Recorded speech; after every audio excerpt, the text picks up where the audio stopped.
Welcome to episode 22 on the journey to conscious healthcare. This is series 4, episode 1, and is called What Everyone in the NDIS Should Know and Do in Regards to Autism. In this podcast, we explore what it takes to consciously create longevity, happiness, and fulfillment in your life and that of others. In this series, we explore autism and how it impacts upon individuals, families, and the community as a whole, focusing specifically on how and what it is like and what we can then do about it. The journey to conscious healthcare looks at the healthcare industry, disability sector, and how to best navigate these areas to get the best for you and your life. I'm your host, Trevor Keen, and I'm also the founder and CEO of Conscious Healthcare SA, an expert company that is known for high-quality healthcare services and transforming the healthcare industry in the disability space. Today's show is sponsored by Conscious Healthcare SA. Conscious Healthcare SA is now employing. That's right, we're creating more ripples and making available more dream roles for people to fulfill on what it is that they most best do. If you're interested in exploring an allied health career where you generally get to explore patient-centered practice, please get in touch. Further details about this will be in the show notes. Today's guest is exceptionally smart and talented Jackie Hall. Jackie is the founder and course facilitator of the Parental Stress Centre, a qualified counsellor and member of the Australian Counselling Association, so that's ACA. She has worked in mental health for the past 12 years with extensive experience in trauma, anxiety, depression, personality disorders, eating disorders, and more. A 5-time international author, mother of 2, and ex-screamer who has had to walk her own talk. Jackie has helped more than 20,000 parents over the past decade manage their own mindset and emotions, as well as create harmonious relationship with their kids. Working in residential youth facilities, Jackie often worked with autistic children with coexisting complex backgrounds. This led her to create the 9-week autism-specific program, teaching parents to apply these and many more strategies to help autistic families. Jackie has worked with over 1,000 families with autistic children outside and within our autism-specific program. We believe every parent knows their child best and is their best teacher. The program provides support for parents to improve their well-being and lots of evidence-based tools so they are better equipped to support their child. Jackie, welcome and thank you for joining us today. Thank you for having me. So good to be here. Oh, it's a bit of fun. Obviously, quite a lot there. Geez, there's a lot of words to get through. I was sort of struggling through, but I think really, really cool to see the amazing work you're doing. Clearly, how many people that you're impacting. Thank you. Appreciate that. Well, our first question that we might jump into, we've got a question about a quirky habit or hobby. I would love to know from yourself. What's something you can share that people maybe not know about you? I'm a bit of a hardcore meditator. So I love the Joe Dispenza work, and I once did his meditations 1 to 4 hours a day for an entire year, back to back. 1 to 4 hours a day. That's a long time. Yeah. Very committed. Very committed. Is it something you're still practicing? Absolutely. It's completely life transforming to do that. And now we integrate it all the way through the PSC. We all do it now. We all train in it. We all practice it. And yeah, it keeps us very well aligned and in our heart center. Oh, that's really perfect. Cool. Yeah. I've got great appreciation. I've done some of his work as well. So I certainly know from experience how good it is. Yeah. Awesome. So for those who are listening, I'd love you to just give us a bit of a spiel about what autism is, because not everyone understands what autism is. Well, we take a slightly different approach to autism. I mean, when you talk about what autism is, it's obviously a neurological disorder. There's the way that the brain is wired, the different parts of the brain aren't necessarily talking to one another. It's like we have a visual picture of, computer wires being all over the place, which is often, how you could describe the autistic brain. So processing times can be a little bit slower, and just learning things can be a little bit slower and disconnected. And so they may need a lot more support and help to, integrate the different parts of the brain. So we help parents to kind of understand that side of things, but more importantly, we see it as a difference in person as opposed to a disorder. So we're always looking at the human behind the behavior. We're understanding what they're thinking, what they're feeling, what's going on for them. And that's primarily how we approach things. I tend to see autism as a really kind of a way to, I think society needs autistic people, because I think in society, we're learning as a society that there is no norm, and to break those kind of constraints of the norm. And I feel like autistic people are really helping to break that norm and see that there is no one way to do life and there's no one way to learn. And so we love the autistic community, and we love helping them to understand, or helping people to understand autism and the people within it. Oh, it's fantastic. I can clearly tell how passionate you are about it. And I think you offered some incredibly wise words there about how there's no one that's normal. I don't think I'm normal whatsoever. Many people have vouched for that. But I think the biggest thing is the diversity of opinion, thoughts, perspectives, particularly training people in different ways as well. Not everyone digests things the same way, and I think it's really important that we are versatile and adaptable. In Australia, we've got many multicultural communities. I don't see why we can't apply that approach everywhere in life, and how much more value we can get from everyone's different opinions and perspectives and the way that they operate. And what's actually interesting is, working with so many autistic parents, I'm not actually teaching them that much different to what I would teach a parent who has neurotypical children. Apart from understanding the mechanics of autism and what's happening in the brain, the approaches are very similar, which we'll discuss obviously when we talk about what we teach. Well, that's a pretty good segue there. I was going to get you to tell our viewers and listeners about the Parental Stress Centre and also the amazing work that you and your team do. I'd love to unpack that present that you're going to give us today. Yeah, cool. So we are predominantly, we're 100% online. We have 15 parenting programs. The 9-week autism-specific parental stress relief program is one of them. Primarily, all of our programs are teaching parents how to understand the thoughts and feelings and behaviours of themselves, like why they're getting triggered, why they're feeling stressed, and how to alleviate their own stress. And then to be able to jump out of the world of them and into the world of their child and understand what's happening behind their feelings and their behaviours so that they can then help them. So we very much take a mental health focus on parent and child before we're even looking at behaviour change, basically.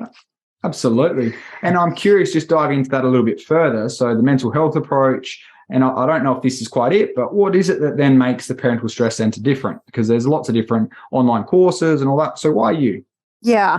So it is really, I think what parents are really getting from us, and we hear this all the time, is they really feel seen, they really feel understood. And that's particularly important in the autistic community because a lot of parents are really struggling to get personal support themselves. And when we're helping them to understand their own stress, and so many parents are like, I feel so validated. I feel like you really get what we're feeling, and not just kind of, it's not from a sympathetic point of view, poor you. It's really understanding, what must I be thinking to be feeling this way? Parents are often feeling a lot of grief. When they get the diagnosis, there's the feeling sometimes that life isn't the way that they expected it to be or wanted it to be. There's fear for their child's future. There's depression in themselves. There's anxiety because of difficult behaviours like meltdowns and aggressive behaviours. Parents are feeling very highly stressed themselves a lot of the times parents have experienced their own trauma because of some of these behaviors or just external experiences and are not really knowing how to regulate their own emotions before they can then jump into the world of their children. And if we're in fight or flight survival emotions ourselves, we can't help somebody else. So we help parents to regulate their own emotions first, and then how can they identify the emotions and why their child's behavior makes sense, and then be able to help their child with their behavior and set goals that are really child-centered goals as opposed to just generic do this because your child's behaving that way.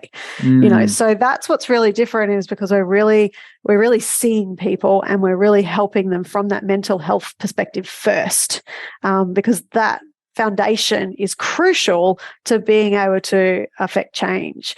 One of the things I think, I remember seeing a picture on one of our webinars that we use where a child sitting in front of a fireplace going, "Mum, I'm really, really hot." And, because there's a burning sun, and the mum's got an umbrella going, "Here, we'll stand under this umbrella because I'll help you. It'll help you feel less hot." But the child's got a fire behind them. So it was just an indication of how the umbrella's not helpful. So sometimes the behavior change approaches are not helpful because you're not actually applying it to the real cause that's causing the child to feel or behave the way that they are. And that's what we're essentially investigating. Why does it make sense that the child is behaving that way? Oh, I think it's really amazing going through that and understanding a lot about how children do operate and that everything that they're experiencing is happening for a reason. And if we can get down to that, which is clearly what you're saying there. And I sort of very much heard there's a difference between hearing and maybe being heard or understood. Because I think that's what you're really saying, is you really understand what it is like as a parent, and you understand the perspectives that they're going through, and you're sitting alongside them rather than actually talking over them, as far as from a very lecturer sense or a very clinical sense is what I'm hearing. Yeah, and they get a lot of support, especially in that autism program. They actually get lifetime access to us. So they've all forever. So there is no end date to our service, which is really great. So we're with them the whole way. They could do the program as many times as they want. So, we're really getting to know these parents, and they're really able to pick us up and put us down whenever they need us, which is awesome. Oh, and that's really something that really differentiates us as well, is that, once you're in the PSC family, that's it. You've got us for life. That's really cool. Is there a community then that you have along with this? So not only the webinars and all that sort of stuff, I'm assuming there's maybe an online Facebook page or group or something that you're involved in, or how does everyone sort of connect and support one another? I think support's a big word. Absolutely. And that's one of the things the parents love, is that they do feel so seen and connected to other parents, because they often feel so isolated when they're going through this on their own. And people don't understand the behaviours, they don't understand the situations they're in. So while they're doing the 9-week program, they're part of a Facebook group. So we're connecting that way. And then we do 4 live chats with me where we're talking like you and I are on a Zoom call. And then when the program's over, they're welcome to join as many rounds as they want. But we also have a gold membership that they get automatic access to, that allows them to be on a permanent Facebook group with other gold members. And we do a monthly live Zoom chat, so they can go to any one of those and continue to get that support. Oh, it's fantastic. It reminds me, it's not the same thing, but there's a program, I don't know if it's Australia-wide or it's particularly here in South Australia, but there's a thing called My Time. I don't know if that rings any bells or not, but fundamentally it was a group where you had parents of children that have disabilities, or it's people that have got chronic disabilities themselves, and it's a support group, getting people together. I think there's there's some real tangibility around getting people that understand and have been through the shoes, like the shared experience, how valuable that is. But also you're coming from a place of really knowing and having facilitated other people through that journey as well, which I think is very unique and special. Yeah, absolutely. Yeah. Oh, perfect. Well, so on that note then, I'm quite curious. So we've got, from your perspective, what's the most common need that you do see from parents with children on the NDIS, or broadly speaking with autism, for example? I think the most common need, and it isn't always the most obvious one to the parent, but pretty soon after they come to us, they realize that it is the most important need. Is because a lot of parents come to us and go, can you help me with my child? And obviously, as part of doing that, we start with them, because whenever we're dealing with any sort of stress, we're always talking about two topics: you and parent and their response, and the child and their response. And we're always working at them independently and then integrating them together. And we always start with the parent. What must you be thinking to be feeling or behaving the way you are in this dynamic with your child? And so often we have parents saying, I can't believe how much my child's behavior has changed by me being calmer. So literally within the first week, changes are being made, to whole families, because parents are actually recognizing their own thoughts that are triggering their own feelings, and they're putting a stop to them, or they're knowing how to stop them and being able to jump into the world of their child more. So that's probably the biggest need, even if it's not necessarily known at the time. Rightio. It's sort of one of these ones that's like no one really knows that that's what they do need. It's a hidden treasure that you end up getting through the gift of going through the program. But I do think that this particular program, parents are coming to us knowing they need that. And that's why they're coming to us, because no one else offers it. No one else speaks to parental stress in addition to their child's stress, and not seeing it as an integral part of the support that an autistic child needs. They need caregivers, everyone around them. They need all their support team to be able to do what we teach. Yeah, absolutely. It reminds me of a couple things as you're saying that. There's a PAC model. I don't know if you've gone through the book I'm Okay, You're Okay, but they talk about parent, adult and child. And long story short, depending upon how triggered you are, obviously you're going to act like one of those, right? Like as in child, even us as adults, right? If you get angry, you might revolt to being a 3-year-old child, and really, the front of your brain shuts off, which it also reminded me then of, I can't remember, I don't know if you maybe go through it in your program or not, but they talk about the hand model of the brain. I don't know if you've sort of done that at all. We teach that in the first week, Daniel Siegel's hand model of the brain. So in every one of my webinars, I'm always doing this one. And people know from that first week what I'm doing when I'm doing this one. Yeah. Because I go, when you flip your lid, that emotional part of the brain is taking over, and that you don't have the faculties available to be rational and think straight, and nor does your child. So people understanding that realize that their child's behavior is not deliberate, because if it was deliberate, then that conscious part of the brain would be online. Or recognizing when it is deliberate, because some kids have, proactive aggression, which is very like the frontal lobes are very much online. They're being very deliberate. That's what a tantrum often is. I do something in order to get my own way. So, parents are recognizing what they can do in either one of those scenarios. So, that is definitely something that we teach to help easily understand the flip your lid, what happens when we get really emotional. Well, I think it's really quite fascinating. I'm going to do a slight tangent here. I don't know how well this will go, but we'll find out. I'm quite into my dog training at the moment. I've got 2 beautiful Cocker Spaniels, and anyone who knows me has seen many photos that me and my wife love and adore them. And it's quite fascinating in regards to whether or not you proactively do something or reactively do something. The best example, I suppose, is if a child's at a supermarket and they want the lollies, do you just sort of give in to that or not? Or have you actually conditioned, that they might do something more positively? I don't know if you use examples like that, and obviously not with clicker, and I'm not at all saying that children are dogs. What I'm more saying is that you need to be very careful, because some of those behaviour therapies and autism are very much based on the whole dog training thing, and it doesn't go down well. So I was a bit worried when you started that analogy. No, I wasn't going there. I wasn't going there at all. I think what's really fascinating is more in regards to how you set up that environment and the culture for safety and learning and expressing one another. I don't know if there's any share that you've briefly got there at all. Sorry, can you say that question again? Sorry, I was on the tangent of the whole training thing. Oh, no, if you've got something there as well, I'll take it. Absolutely. Well, I was just going to say, essentially, repetition is the mother of learning. So if the child can start off proactively doing something and then end up being reactive. So I saw that a lot of times in residential youth care, that there was one particular child that would start off being very proactively aggressive, trying to get his own way, trying to assert his dominance. And he would trigger himself to the point where he would flick into reactive aggression, and we knew we lost him. So he had certain mannerisms and certain behaviors that he would display. It was like he turned into like a 3-year-old, even though he was 12 years old. And you could just see the difference in behaviors where we had lost him. Had flipped his lid. It was no longer proactive. So the approach needed to change. So when he was proactive, you could use rationale, you could use negotiation, you could work with him on trying to handle that aggression, use your relationship. When it turned into reactive, it became a very different approach. It's about emotional coaching. It's about helping just regulate his nervous system because he's not thinking straight. So it's one of the things that we teach on the program is helping to differentiate between the two of them and how to handle each one of them because they are very different.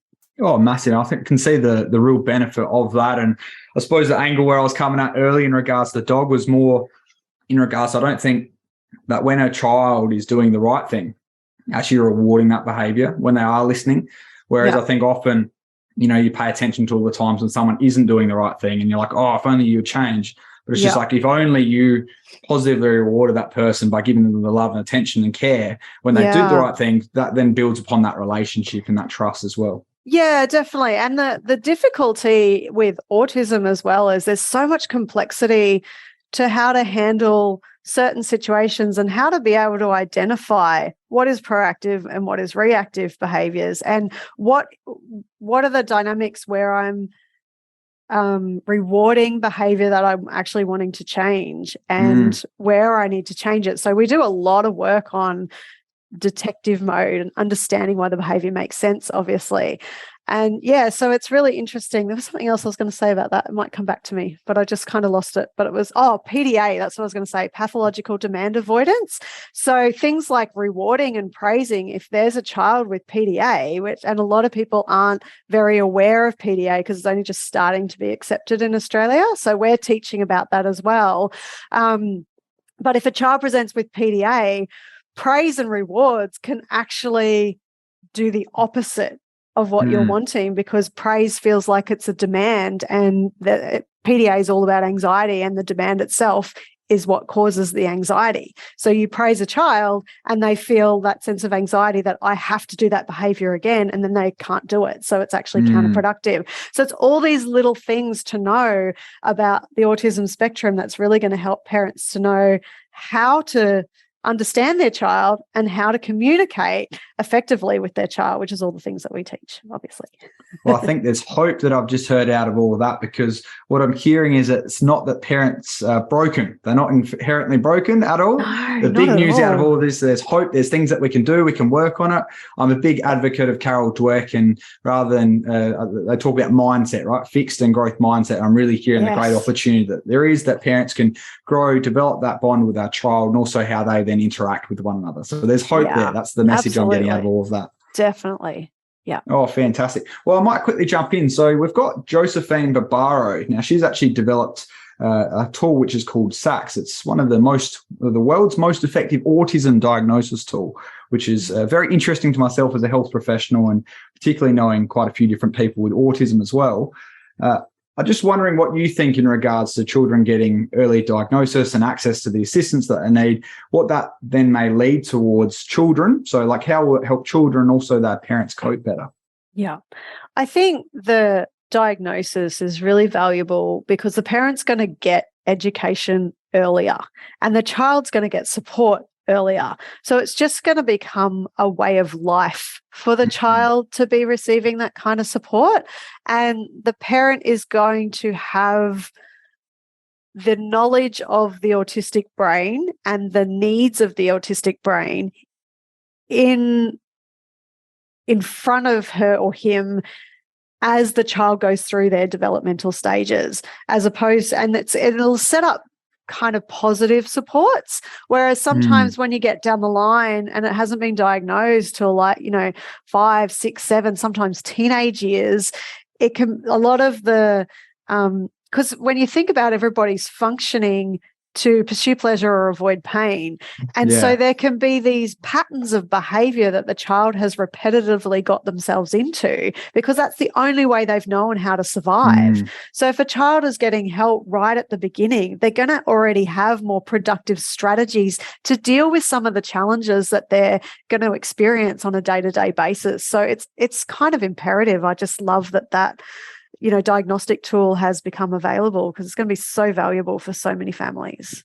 Well, it's quite interesting when you talk about that because there's clearly a qualitative perspective. So the quality of life is only going to get better if you can then better engage in your community at a younger age. You're not handicapped as such with opportunities. You're getting given the opportunities when you should get them as opposed to because there's nothing wrong with, say, if I've got autism or whatever else it is that's happened, right? Like how am I now going to get enabled to then be able to better live in life? So there's a qualitative side of things. Obviously, from a political sense, they typically look at it from a monetization and how can I get that person to better contribute in society. I suppose this leads into quite well as in South Australia, we've got Peter Malinauskas. He's the state premier and he's got a huge movement in regards to autism. He's really wanting to make a big dent in this space and hats off to Peter for doing that.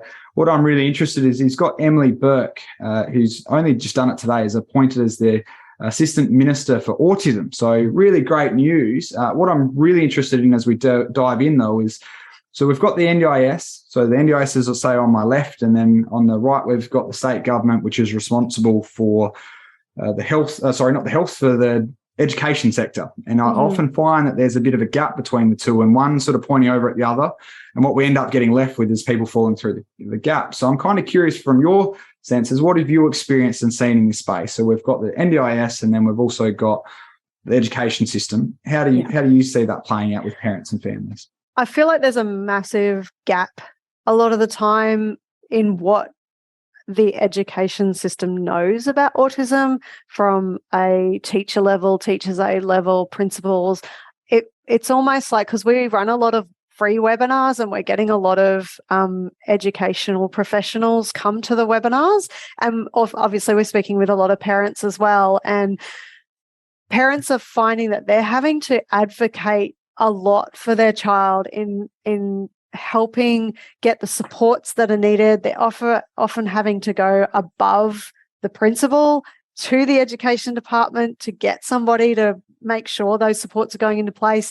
And we're finding that on the other side of things, the professionals are actually having to seek out their own understanding of autism. It's not necessarily something that's being taught to the professionals as a standard, like it's as a default. Allied health professionals or teachers? Or just teachers, really quick? in the education system, sorry. Yeah, perfect. So they're loving coming to our webinars because we give them loads of information and we're educating them on autism. We're educating them on meltdowns and proactive and reactive behaviours and understanding why that behaviour makes sense. And we're getting parents and teachers going, oh my God, this is going to make such a massive difference to my classrooms because there's more and more autistic children, being seen in general classrooms. So teachers need to know how to deal with this just as much as parents do.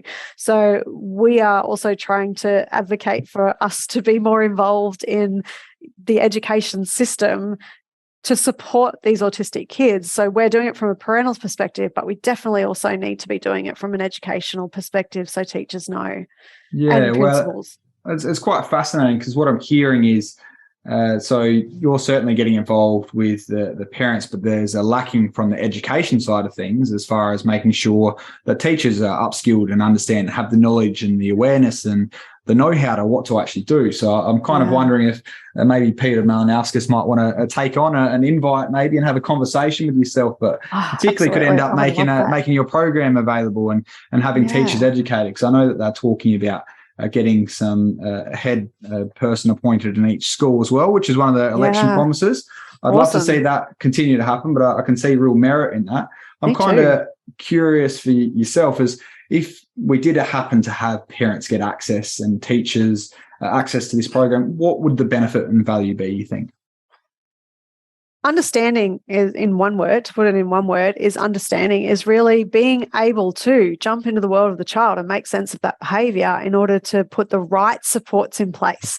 Often people have a very broad understanding of what to do to help an autistic child, but how do we help that autistic child who, look at school refusal, for example, and you've got 6 different areas that could be triggering the school refusal. You could have a social element to it. You could have a environmental element to it. There could be an academic pressure element to it. There could be some emotional element to it. It could be as simple as their clothes are really irritating them because they have some sort of sensory irritation going on, and that's triggering their behavior to run out of the classroom because they're trying to escape from it.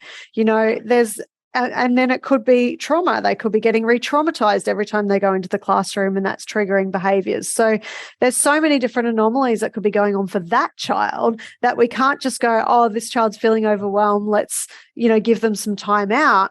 Maybe that's not what's right for that child, even though it could be a supportive mechanism for an autistic child, maybe not for that one. So educating parents and teachers to be able to look for the core of that issue is going to be really key, so that everyone can kind of go, okay, this is what this child needs. Let's create a behavior management plan for that child so that they can stay in school and they can be regulated enough to learn. Because going back to that flip your lid, if you've got a child in emotional distress, they're not learning anything because that part of the brain's offline. 100%, yeah. So you can't tell them to calm down. You can't, try to keep them in the classroom and hope that the problem will go away, because even if they're in the classroom, they've checked out. They're doing things to try and just survive.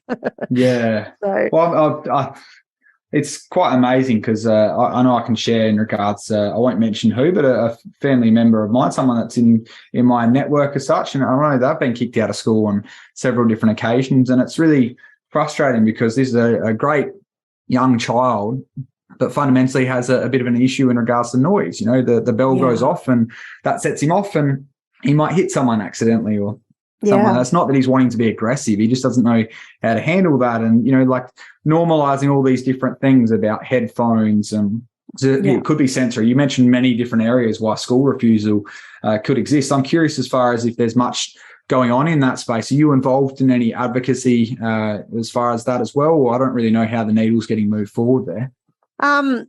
We're not. We will be starting to be in touch with more educational facilities. At the moment, it's just through our free webinars that we give every month. We do ones on aggression in autism, we do ones on anxiety, we do ones on school refusal.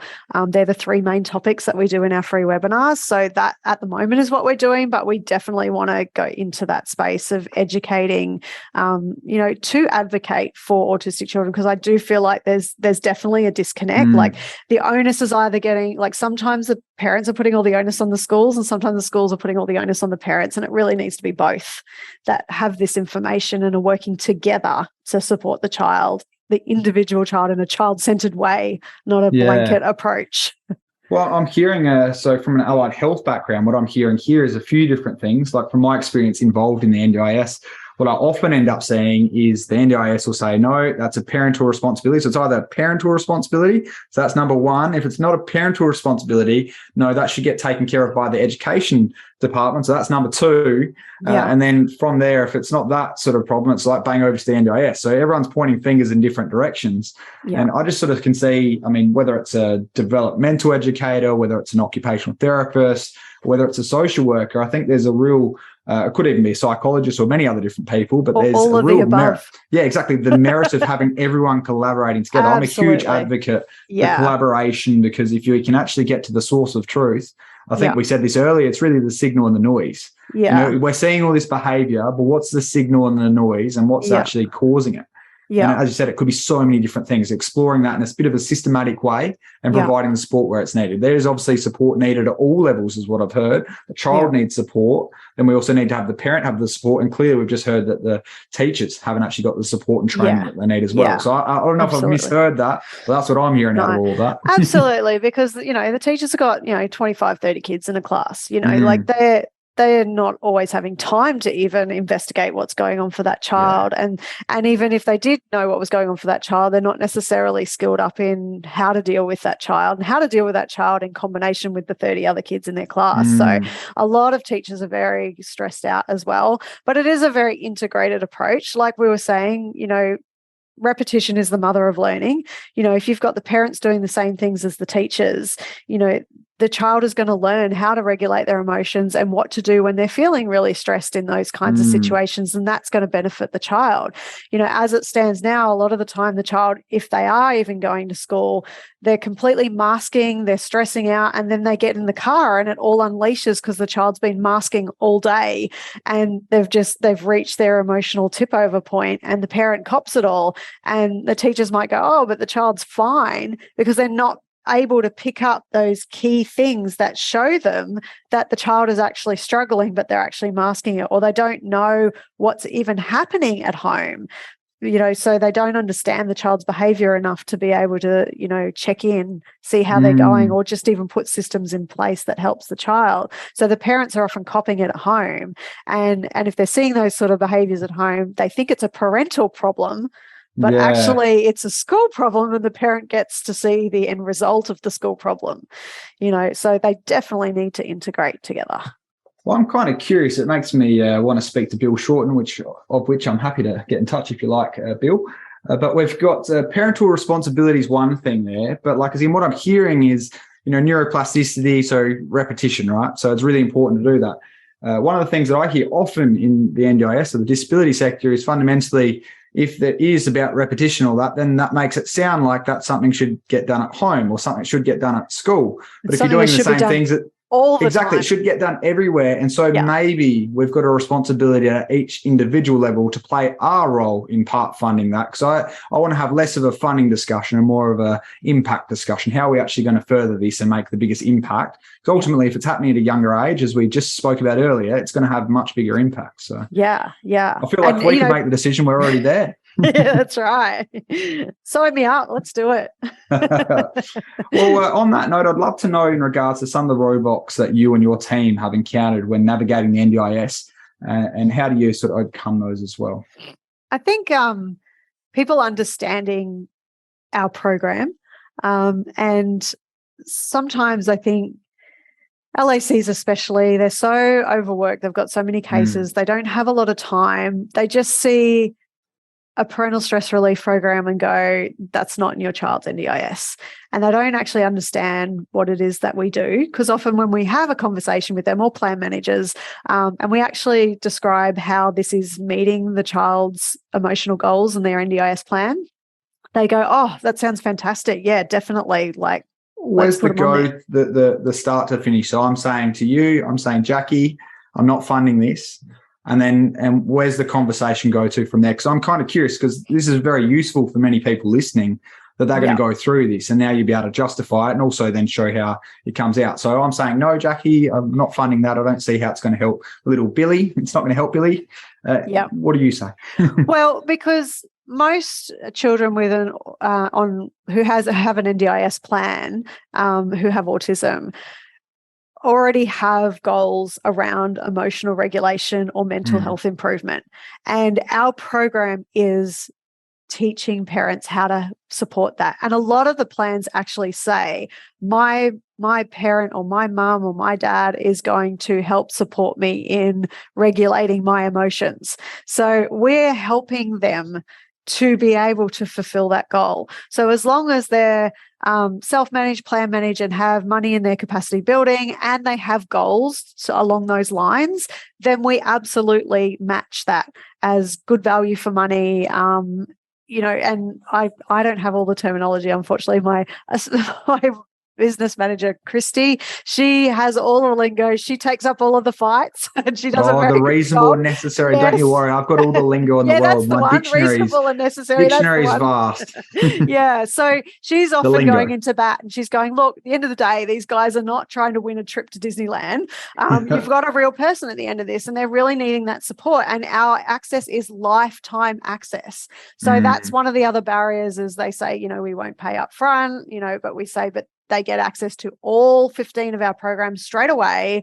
There is no end date to our service, so we cannot invoice it at the end. So at the end of the day, it's those two things that are the barriers, but more so just people not understanding and just looking at it and just going, no, we're not funding it. And then, but all they need to do in that case is like often we just look at a plan. When we look at a plan, we can see the 3 criteria are being met and we can speak the lingo for them. So we often say, send us your plan, give us permission to talk to your LAC or your plan manager.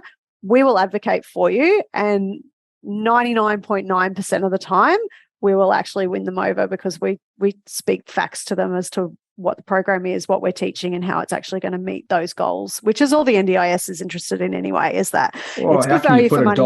How can you put a dollar value on quality of life for someone, and also the opportunities that they would miss out on? It's going to have an economic benefit. That's great. But the point is that, should someone be held back 2, 3, 5, 10 years just because of the way that, they were born and this is how it was? It doesn't seem fair to me. Yeah, that's right. Yeah. So we will advocate for our clients, to get the result that makes them able to come and do our program. Absolutely. And I suppose on that note, I'd love to actually let's get a start and a finish. So someone's entered in your program. Can you give me an example of how a parent has engaged in your program and then meaningfully changed how they interact with their child? Okay. So do you want me to give a rundown of what they're learning? Okay, yeah, cool. So firstly, the first 3 or 4 weeks is about the parent and their emotions. So we're helping you to understand the parent to understand stress, depression, anxiety, their own fears, their own lenses, we call them, and how they perceive their life, their situation. That's triggering their emotions. We help them to regulate their emotions more. We help them to change perspective, widen their perspective, overcome grief, overcome fear, help kind of settle themselves down first, which makes a massive impact on their child, even, as I said before, straight away. And then we start to move into an investigative mode. Before we do that, we teach emotion coaching. So we're helping the parents to be able to handle those emotions where they're able to communicate effectively. Often parents fall into a dismissive style or a disapproving style of parenting. We help them to move into an emotion coaching style of parenting. We teach therapeutic crisis intervention training, which is all along the lines of helping with aggressions and meltdowns and shutdowns as well. So helping know what to do when the child actually has flipped their lid. Then we move into the investigative mode where we start to really diarize the behaviour and look at the patterns of the behaviour, understanding why it makes sense that the child is behaving that way. Then we jump into behaviour management. We look at PDA, we look at school refusal, we look at just everyday teaching, how we can use role play, social stories. What else do we use? Just different, if there isn't PDA, rewards, consequences, when to use those, if to use those. Just lots of different ways that we can actually teach new skills. And then we actually we move into other relationships. So we focus on sibling rivalry, we focus on marriage conflicts, and also mindfulness and ending on creating more peace within the whole family dynamic. So we're coming at it at every single angle. It's the most comprehensive course you can get. And people are like, oh my gosh, I'm so glad I have lifetime access, because there's just so much content to it that you just couldn't possibly retain it all in one go anyway. And you're still having to justify value for money, reasonable, necessary. Is this what you're telling me? Yeah, it's crazy. Oh, the irony. Yeah. And that's why once we go through everything that we teach, everyone just goes, oh wow, this is fantastic, absolutely. So a story of just a little story that involves just a parent slightly changing an approach to their child. So I think the boy was around 11 or 12 years old. Mum wakes up with him like standing over her with some zip ties in his hand, going, like he'd just been expelled from school for something that he'd done or suspended. I can't remember which one. And he's like, I'm going to that school and I'm going to tie myself to the pole if the principal won't let me back at school because I deserve to go to school. And he was like really angry and really aggressive. And she said at first she was just like, oh my God, here we go again. And, she was almost going to call her husband and say, what do I do? And she just knew that it would go for hours and hours and hours. She took a deep breath and sort of calmed herself. And she sat beside him. She said, I see you're really angry. Like she really used the emotion coaching. You're really angry about this. I get it. I know how much you really love school. And they sat down. She was rubbing his back. This is a bit that gets me all teary. She just started rubbing his back and just really resonating with where he was at and how bad that must feel for him. And, just being present to the emotion first. And then he was able to de-escalate to the point where she was able to say, you know, sometimes when we're angry and we want to go and really rip it up someone and it doesn't always end well. Maybe there's another way that we can do this. Maybe we can go and speak to the principal, tell him how much you care about school, and find a way that we can maybe get back into the school system and what we could do there. And he calmed down. Like, this was a 10-minute event instead of an hour to 2 hour long meltdown. And it's stories like that that just bring tears to our eyes, because while it may seem so small to some people, it's just massive to other families, being able to de-escalate an event like that. And we're hearing stories like that all the time, and it just makes what we do. So that's why I'm so passionate about it, because I just know how much it's helping. Isn't that why we get out of bed? Exactly. I don't know about you. That's why I do health. As a health professional, I got involved because I wanted to make a meaningful difference to people, hope and inspiration, and live the life that you want. Yeah. And out of your story that you just said there, it just reminded me so much of, one, how incredible that is. You've clearly made a massive difference to that child and that family. And not only that, the connection as well, from having been misunderstood to then getting it that mum, dad, whoever else it is, they really get me and they care and they love me. And I don't know if you can put a price on that. Obviously there is, but the point is, I think it's fantastic. It's amazing. And it really resonates as well. There's a book, I don't know if this is somewhat related. There's a book called How to Talk So Kids Will Listen and How to Listen So Kids Will Talk. Yeah. Sounds a whole lot like that. I don't know if it's where you end up getting some of this from. I've never read that book. I've heard of that book before, but it is very much teaching the essence of that, is how to communicate. And you think about it, whenever you've been angry and someone tells you to calm down, when in the history of mankind have you ever calmed down? But if someone said to you, I feel you, I see you, I hear you, and validates your emotion, doesn't that help you to calm down?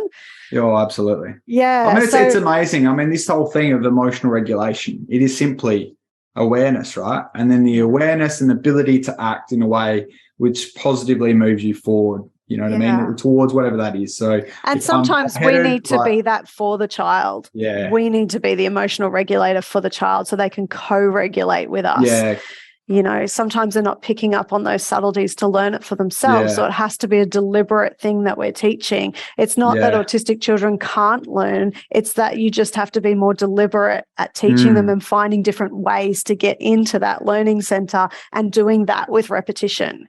100%. I think you've got some really valuable terms that have come out. This is very OT speak. I've been doing a whole bunch of stuff recently, co-regulation, emotional regulation, all different things. We're about to come to our end. I've got a question to ask you, but I don't know if you'd want to summarize the things that you've said today at all in a nutshell. More than happy. Otherwise, we can jump on to our final question.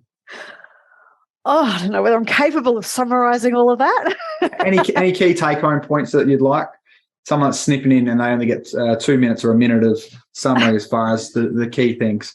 I think integrating all the services together would be the ideal. Working on the parent and their stress, or even the teacher and their stress, the the carer, I should say, or the support person and their stress, so they have the capacity to be able to then jump into the world of their child, understand what must they be thinking to be feeling this way and behaving this way, so that then a child-centered approach can be made that's relevant to that child, as opposed to any kind of blanket response. That would probably be the essence of what we teach. Oh, fantastic. And I'm sure everyone's going to jump back and listen to all of what has been spoken about today. The magic question everyone has been waiting for right now. We're here. We are here. Let's pretend it's 20 years into the future and we have achieved success in the disability sector. Yes, that's right. We've achieved success. What does it look like? What does it feel like? Paint me a picture. I think it comes back to that word understanding again. We're able to understand people as individuals, and we're able to work with that individual to reach their goals in a way that is relevant to them and works for them and is kind to them.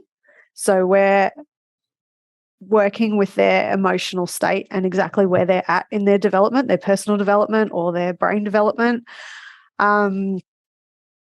So the understanding side of things and flexibility.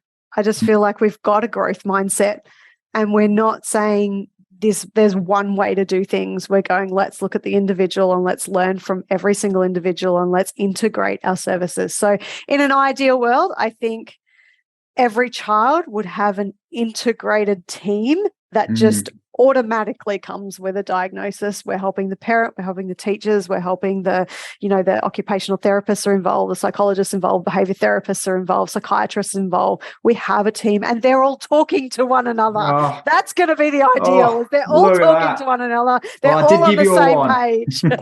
I did give you a one, so you get to pick whatever you want.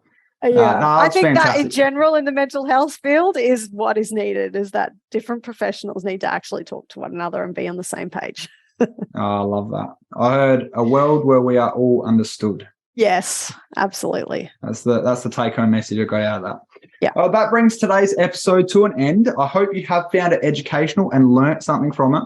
As fellow Aussies know, there's nothing worse than being stingy. So if you have got value from this, please do share this with anyone who you think would benefit, whether that be a participant, a support coordinator, or even a family member or teacher, might I add.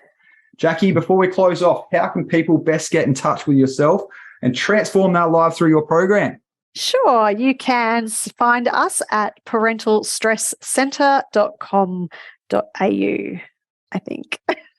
That's all good. I'll make sure that I put in the show notes, there'll be some more information there. So as always, if you have any feedback about this, please do get in touch via email. Likewise, if you're after allied health services, please do get in touch with us here at Conscious Healthcare SA. The details will be in the show notes. That's it for now. We will see you on our next episode. Thanks so much. Thanks for having me.